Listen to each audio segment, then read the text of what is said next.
পবিত্র কোরআন থেকে তেলাওয়াত করবেন আলহাজ মাওলানা মোহাম্মদ খতিব ও পেশ ইমাম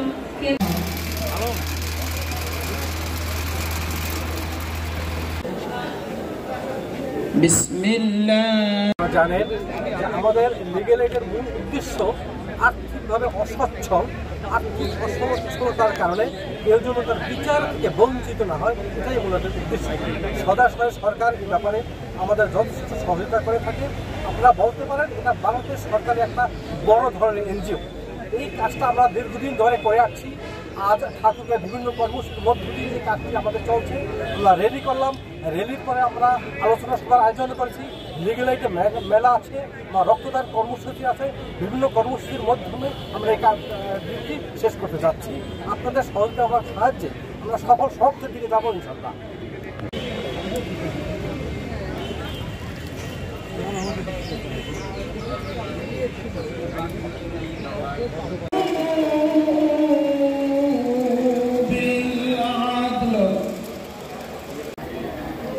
আসসালামু আলাইকুম ওয়া রাহমাতুল্লাহ।